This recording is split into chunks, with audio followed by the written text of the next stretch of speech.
Steve Harvey had seen contestants expose all kinds of family secrets on Family Feud. Some were harmless, who really burned Thanksgiving dinner, who borrowed money and never paid it back, who had been pretending to like a brother-in-law for 10 years. Usually, everybody laughed. But on one afternoon, a wife revealed something about her husband in the middle of the game that changed the entire mood of the studio. The family was from Nashville, Tennessee. At the center stood 48-year-old Anthony Reed and his wife Melissa. They had been married for 24 years. Standing beside them were their daughter Camille, their son Jordan, Melissa's younger sister Renee, and Anthony's older brother Curtis. From the beginning, Anthony seemed relaxed, confident, funny, the type of contestant who enjoyed talking almost as much as Steve did. Melissa was different. She smiled. She participated. But she kept looking at Anthony in a way Steve noticed. Not angry. Not exactly. More like she was waiting for him to say something. During introductions, Steve walked toward Anthony. 24 years married? Anthony nodded. Yes, sir. Steve looked toward Melissa. You still like him? The audience laughed. Melissa smiled. Most days. Anthony pointed at her. See what I deal with? More laughter. Steve grinned. Who runs the house? Anthony answered immediately. Me. Melissa turned toward him. The audience laughed before she even spoke. Steve looked at her. That true? Melissa smiled. Absolutely. Anthony looked surprised. Steve stared at her. Melissa added, as long as I'm not home. The audience exploded. Even Anthony laughed. Everything seemed light. The first round went well. Then came a question. Steve read from the card. We asked 100 married women, name something your husband might secretly spend money on. Anthony hit the buzzer. Steve looked at him. Anthony? Tools. The answer was on the board. The audience applauded. Steve turned toward Melissa. What would your husband secretly spend money on? Melissa stared at Anthony. He smiled nervously. Then she said, a storage unit. The audience reacted. Steve looked confused.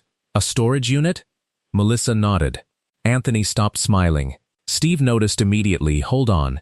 He looked at Anthony. You got a secret storage unit? Anthony laughed too quickly. It's not secret. Melissa raised one eyebrow. Steve turned back to her. You know about it? Now I do. The audience became quieter. Steve looked at Anthony again. How long you had it? Anthony hesitated. About 6 years. Melissa shook her head. 7. The audience reacted louder. Steve lowered the card. You had a storage unit for 7 years your wife didn't know about? Anthony looked uncomfortable. It sounds worse than it is. Melissa quietly said, that's what he keeps telling me. Steve's expression changed. What's in it? Anthony said nothing. Melissa looked straight at him. Then toward Steve. Do you want the real answer? Steve nodded slowly. Yes, Anthony whispered, Melissa. She turned toward him. You had 7 years to tell me. The studio became silent. Steve stepped closer.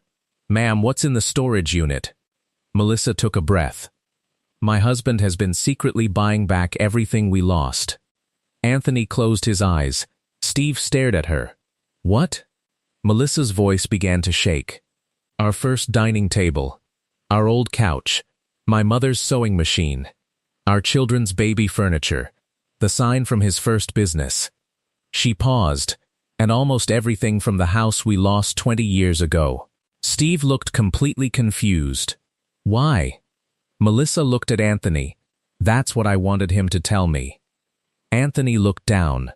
The audience was silent. Steve stepped toward him. Brother. Anthony nodded. Steve asked again, why have you spent 7 years secretly rebuilding your old life? Anthony looked toward his wife. His eyes filled. Because I thought I was the reason we lost it. The room changed instantly. Melissa stopped moving.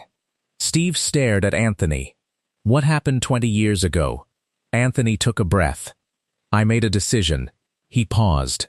And my family paid for it. What sounded at first like a strange secret storage unit was about to reveal a story of failure, shame, sacrifice, and a husband who had spent 2 decades trying to repay a debt his wife never asked him to repay. Anthony Reed had always wanted to own his own business. His father worked at a manufacturing plant for 35 years. Anthony respected him, but he watched what that life did to him. Long shifts, little control, constant fear that one company decision could erase decades of work. Anthony promised himself he would build something of his own. When he met Melissa, he was 22. She was 21. Melissa was studying early childhood education. Anthony was working at an auto parts store while repairing cars on weekends. They met through mutual friends at a backyard barbecue. Anthony spent almost the entire evening talking about a garage he wanted to open one day. Melissa teased him. "You don't even own a toolbox big enough for a garage." Anthony smiled. "I'm starting small." She liked that about him. He had dreams. He also worked for them. They married 2 years later. Their first apartment was tiny. Then they saved enough to rent a little house. That house became important. Their daughter Camille took her first steps there. Jordan came home from the hospital there. Melissa's mother, Evelyn, visited almost every Sunday. Evelyn owned an old sewing machine that had belonged to her mother. She used it at Melissa's kitchen table to repair clothes for the children. Anthony remembered the sound of that machine filling the house. The dining table itself was cheap, second-hand, scratched. One leg had to be tightened every few months, but it was where the family ate, argued, celebrated birthdays, made plans. Then Anthony got his chance. A small auto repair shop became available. The owner was retiring. Anthony believed he could make it work. But he needed money, a lot more than they had. Melissa was nervous. "How much are we talking?" Anthony gave her the number. She stared at him. "That's almost everything." "I know." "Our savings?" "Yes, and the loan?" Anthony nodded. Melissa asked, "What happens if it doesn't work?" Anthony gave the answer ambitious people often give when they are too afraid to admit they are afraid. "It's going to work." Melissa wanted to believe him. She also knew how hard he worked. So she agreed. They used their savings. Anthony took the loan. He opened Reed Auto. For the first 6 months, business looked promising. Then a larger chain opened less than 2 miles away. Customers disappeared. Anthony cut prices, worked longer hours, took smaller jobs. Still, the numbers got worse. Then, one of his major pieces of equipment failed. Replacing it required more debt. Melissa asked, "Should we stop?" Anthony shook his head. "We're too close." "Too close to what?" "Turning it around." Melissa wanted to believe him again. So they kept going. Another 6 months passed, then a year. The business did not recover. Bills piled up. Anthony stopped sleeping. Melissa picked up extra work. She taught during the day and worked evenings at a childcare center. Anthony told her, "It's temporary." But temporary became their life. Then came the day the bank notice arrived. They were behind on the house. Melissa sat at the kitchen table staring at the paper. Anthony stood beside her. Neither spoke. Finally she asked, "How bad is it?" Anthony could barely answer. "Bad. Can we save the house?" "I don't know." The truth was, they could not. Within months they lost it. They sold what they could, stored some things with family, other things disappeared, the old couch, the baby furniture, the dining table, Anthony's business sign, Melissa's mother's sewing machine, which had accidentally been sold during the rushed move because Anthony thought it was part of a group of old household items. That sewing machine hurt Melissa more than almost anything. Her mother had died only a year earlier. Anthony never forgave himself. The family moved into a small apartment. Camille was 6. Jordan was 3. Anthony closed the business. He went back to working for someone else, and for the first time in his life, he stopped talking about dreams. The Reed family survived. That was the part people often forgot. When life falls apart, there is usually no dramatic music. The next morning still comes. Children still need breakfast. Bills still arrive. People still have to go to work. Melissa did not blame Anthony. Not the way he expected. She was angry. Of course she was. There were arguments. There were nights when she asked why he borrowed more money, without telling her how serious things had become. There were moments when Anthony defended himself. "I was trying to save us." Melissa would answer, "You were trying to save the business." That distinction hurt. But she did not leave. Instead, the two of them rebuilt. Slowly, Anthony took a job managing a fleet maintenance department. Melissa continued teaching. They paid debts. They saved. They moved to a better apartment. Then eventually bought another house, smaller than the first one, but theirs. Over the years, Anthony's career improved. He became a regional operations manager. They became financially stable. Their children grew up. Camille graduated college. Jordan started working in construction management. From the outside, the difficult years became old family history, but Anthony never moved past them. He carried one belief: I ruined everything. Every time he saw an old picture from the first house, he felt sick. Every time Melissa talked about her mother, he remembered the sewing machine. Every time someone praised him as a good provider, he thought, "You don't know what I did." Melissa noticed that Anthony avoided talking about those years. She assumed he had simply put them behind him. Then, 7 years before Family Feud, something changed. Anthony began disappearing on Saturday mornings. At first, Melissa thought he was running errands. Then she noticed cash withdrawals. Nothing huge, a few $100s. Then more. He started taking calls outside. Packages arrived that he quickly moved into the garage. Melissa became suspicious. Not of another woman. The behavior did not feel romantic. It felt strange. One Saturday she followed him. Anthony drove to a storage facility on the edge of town. Melissa parked across the street. She watched him unlock a large unit, then disappear inside. She almost confronted him that day. Instead, she waited. A week later, she found the storage facility receipt in his truck. She looked at the account history. He had rented the unit for years. That night she asked, "Do you have something you want to tell me?" Anthony froze. "No." She placed the receipt on the table. His face changed. "Oh, what's in there?" He shook his head. "Nothing bad." "Then tell me." "I will. When?" Anthony looked away. Soon, Melissa hated that answer. But she did not push hard enough. Months passed. Then one afternoon, Anthony finally took her to the unit. When the door rolled up, Melissa stopped breathing. Inside were pieces of their old life. Not exact originals in every case, but many were. Anthony had searched online marketplaces, estate sales, auctions, local listings. He found the same model of their old couch, then eventually found the actual dining table after recognizing a scratch on one side in an online listing. He bought a matching crib from the year Camille was born, an old toy chest similar to Jordan's, a replacement for the coffee maker Melissa's mother used. Then the biggest item, Evelyn's sewing machine, the actual one. Anthony had somehow tracked it down through an old dealer's records. Melissa cried when she saw it. She ran her hand across the wood. "Where did you find this?" Anthony answered, "Indiana." "You drove to Indiana?" "Yes, for this?" "Yes." Melissa looked at him. "Why?" Anthony could not answer. Not fully. He just said, "I wanted to fix something." Melissa shook her head. "You can't rebuild 20 years ago." "I know." "Then why are you trying?" Anthony closed the unit. "I don't know." That was the truth. Or at least, it was the truth he was able to say then. Back on the Family Feud stage, Steve looked at Anthony. "So you've been buying all this stuff back?" Anthony nodded.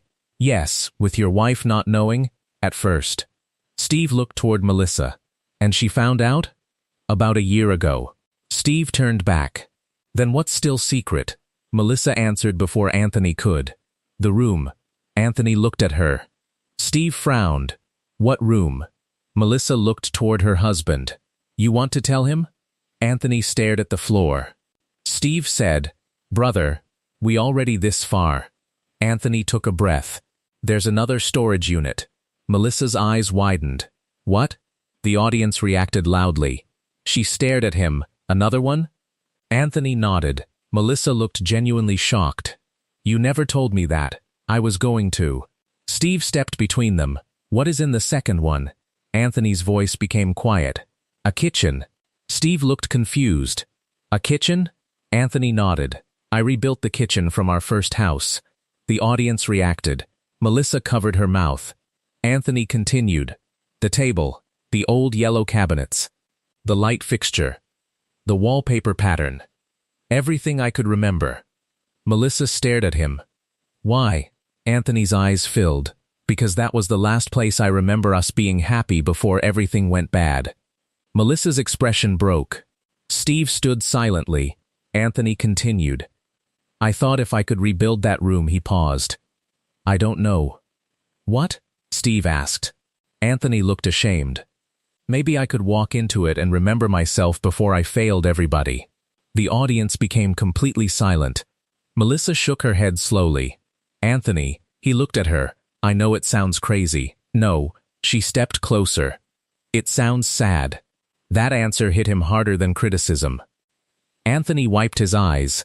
Melissa continued. You think our happiness ended in that kitchen? Anthony answered.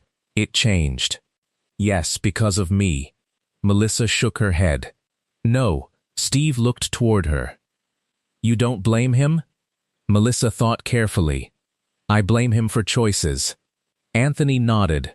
He hid how bad the business was. He borrowed more money after we agreed to stop. He made decisions out of panic. She paused. But that is not the same as blaming him for our entire life falling apart. Anthony looked at her. That's how I remember it. Melissa's eyes filled.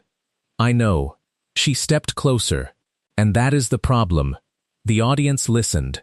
You remember yourself as the man who destroyed our family. Anthony nodded. Melissa shook her head. I remember the man who got up the next morning and found another job. Anthony's face changed. I remember you walking Camille to school because we only had one car. I remember you giving me your lunch money because I needed gas. Anthony started crying. I remember you sleeping 4 hours a night while we paid those debts. She paused. And I remember you apologizing to me every year for 20 years for one sewing machine. The audience laughed softly through tears. Anthony looked toward the floor. Melissa continued. You didn't ruin my life. You hurt me. You scared me. You made mistakes. But you stayed and helped rebuild. She looked around the stage. You keep trying to buy back objects because you think I'm still waiting for the old life. Anthony said nothing. Melissa reached for his hand. I'm not. That sentence seemed to take the air out of him. Steve looked at Melissa.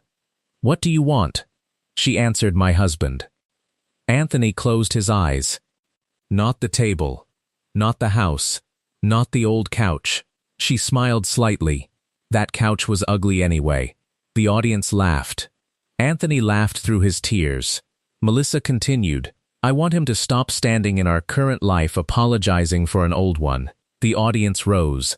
Steve nodded slowly. That's it. Then he looked at Anthony. You hear your wife? Anthony nodded. Steve shook his head. No, man, he pointed toward Melissa. She is telling you something you apparently couldn't tell yourself for 20 years. Anthony wiped his face. Steve continued. You failed at a business. He paused.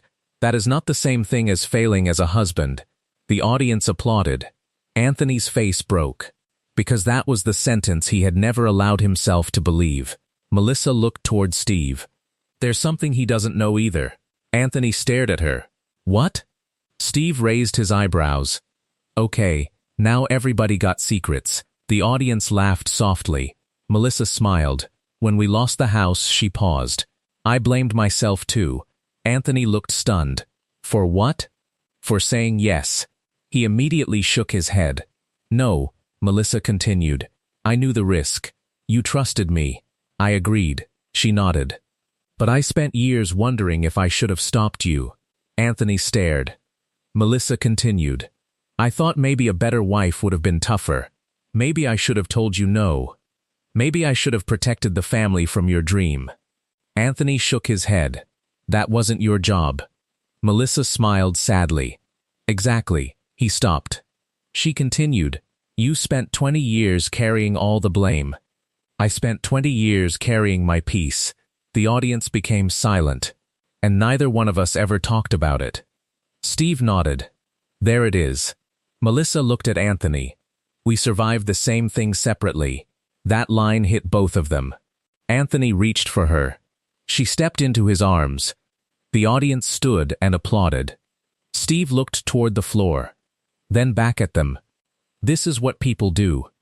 He spoke to the audience now. They go through something together, he pointed at the couple, and then create two private versions of what it meant. He turned toward Anthony. His version, I failed my family. Then toward Melissa. Her version, I should have protected him from himself. Steve shook his head. Meanwhile, the truth sitting right in the middle was both of them were scared and trying. The applause grew louder. Anthony held Melissa tightly. Then Camille stepped forward. Can I say something? Steve nodded. She looked at her father.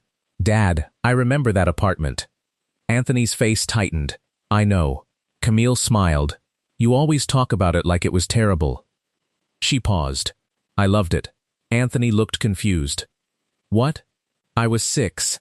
She laughed. I didn't understand foreclosure. The audience laughed softly. I remember sleeping in the living room with Jordan because our room wasn't ready. I remember Mom making pancakes on an electric griddle. I remember you building us a bookshelf out of scrap wood. Anthony started crying again. Camille continued. You remember that year as the year you failed. She smiled. I remember it as the year we were all together. The room broke. Anthony covered his face. Steve walked away for a moment. Camille hugged her father.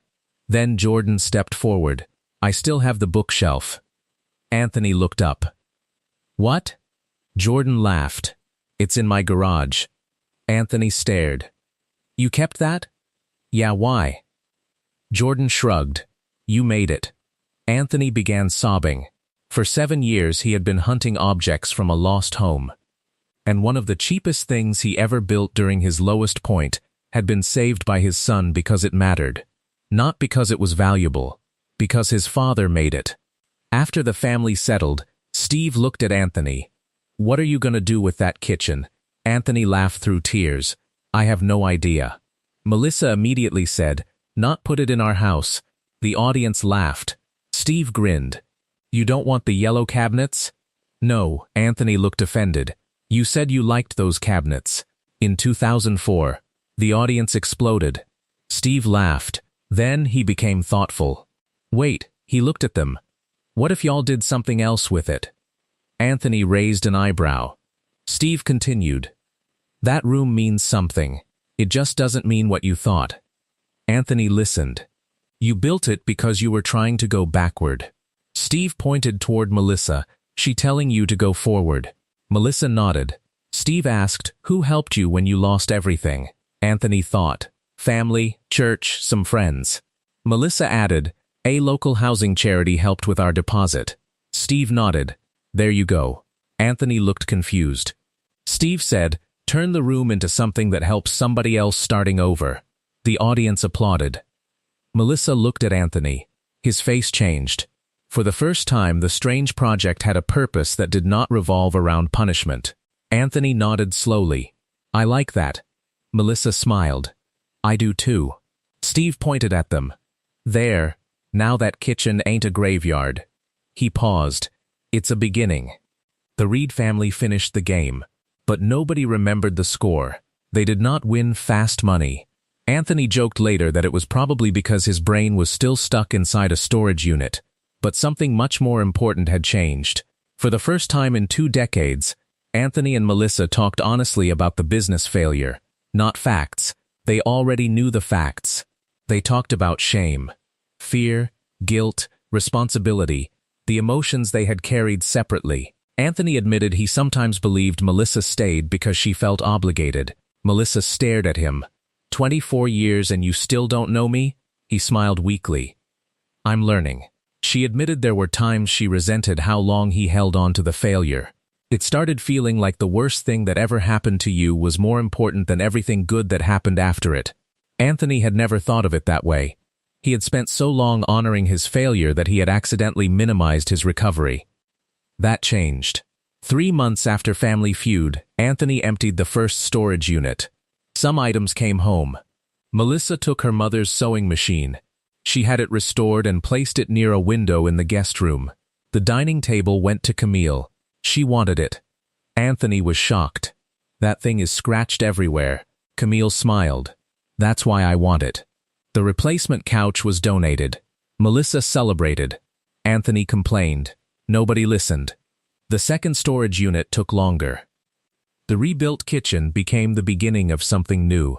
With help from family, friends, and a local nonprofit, Anthony created a small community project called Second Start.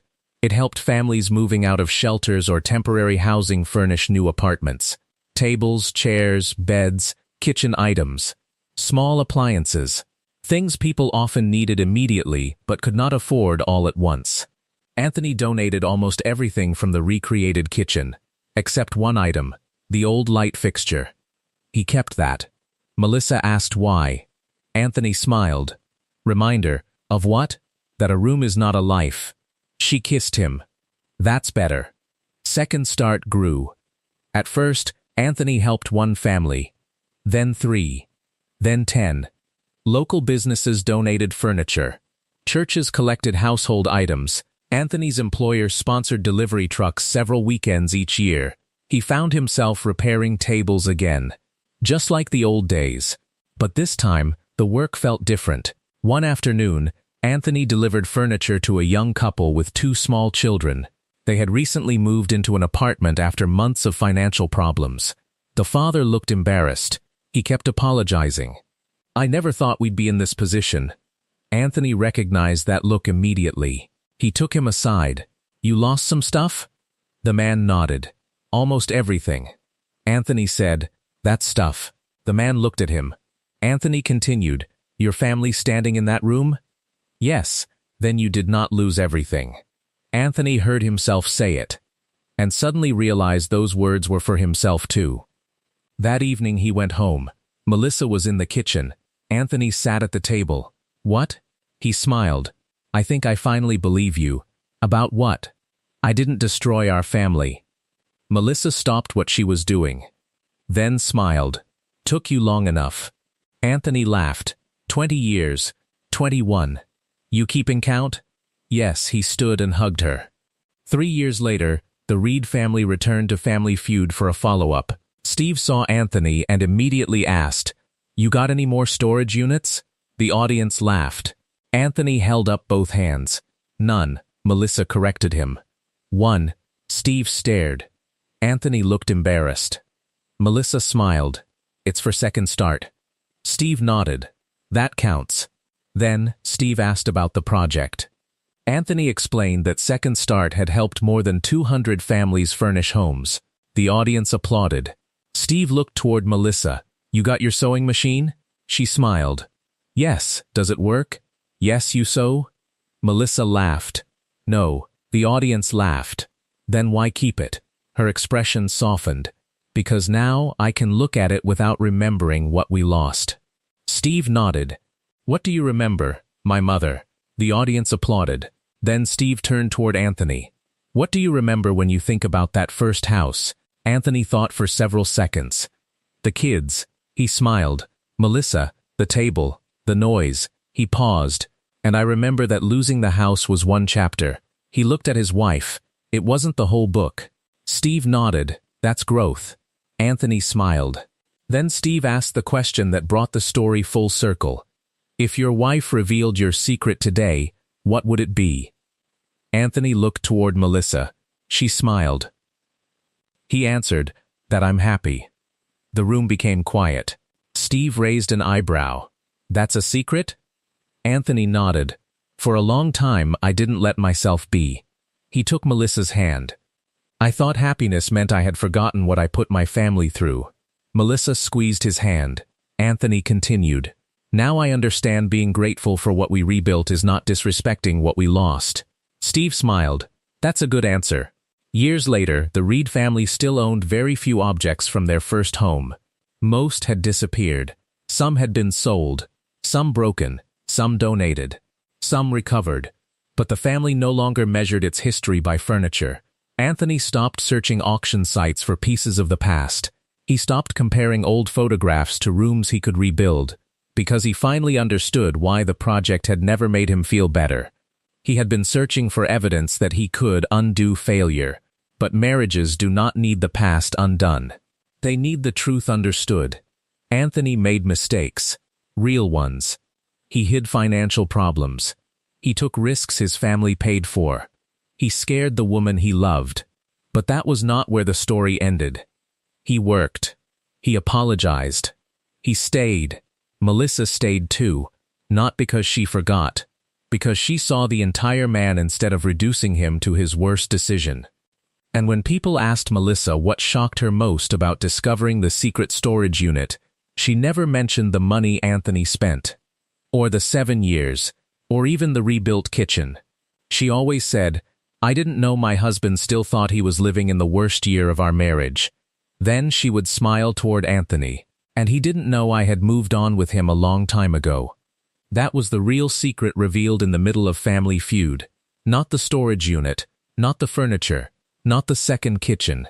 The secret was that Anthony had spent 20 years asking for forgiveness from a woman who had already forgiven him. The person who still needed to forgive Anthony Reed was Anthony Reed himself.